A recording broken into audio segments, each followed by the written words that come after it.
Mawulire gabutikidde ekitundu kyakubiri mu kaweefube w'okulaba nga bannayuganda naddala abavubuka baganyulwa mu mafuta agaazuulibwa kuno naddala mu bitundu bya Hoima.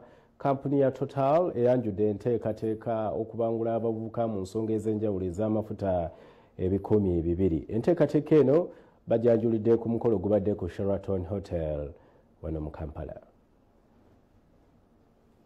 Abavubuka 200,000 bagenda kubangulwa ab'ekitongole kya Total Energies mu by'amafuta kiyambe bannayuganda okuganyulwa amafuta agaazuulibwa okusinziira kwa Tina Kayongo. Omwogezi wa Total abavubuka bano baakubangulwa okumala emyaka 2.5 mu matendekero ag'enjawulo nga baakutandikira ku Uganda Petroleum Institute ekigumba nga buli kimu kisasuliddwa Total. Bwe bamala training eno mu myaka 2.5 bajja kubanga bakola ku oil and gas operations eziri mu Buliisa ne Nooya. Ono agamba nti abayizi abanaba basukulumye ku bannabwe baakufuna omukisa okwegatta ku Total ng'abakozi era nga yemu ku nkola gye bataddewo okulwanyisa ebbula ly'emirimu mu bavubuka. Ekampani etaddemu $12 million.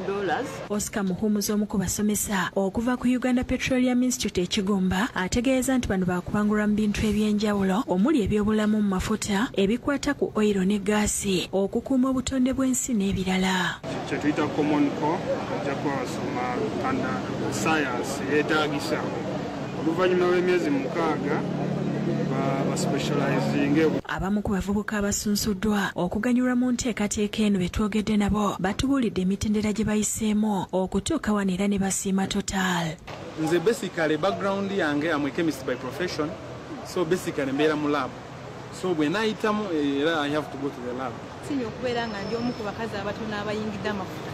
Kyo ekibiina ekigatta bannayuganda ekya Craydon Catholic Community London nga bakulembeddwa Robert Mpima Mugambe abakulira enkya ya leero ng'asinziira mu maka ge ekyengera alaze obwennyamivu olw'abannayuganda bavundira mu makomera mu mawanga ag'ebweru nga tewali ayamba. Wenjogerera wano tulina abaana abasoba mu 15 abavubuka nga bano bonna bannayuganda naye nga bali mu makomera ku misango eminene ejja Naggomola. Asabye gavumenti ebeeko kyekola okutaasa embeera eno. Akunze bannayuganda abawangalira amawanga g'ebweru okuli Sweden, Boston n'amalala okubeegattako mu misa ey'okujjukira abajulizi okusabira bannaabwe abayita mu buzibu obw'enjawulo.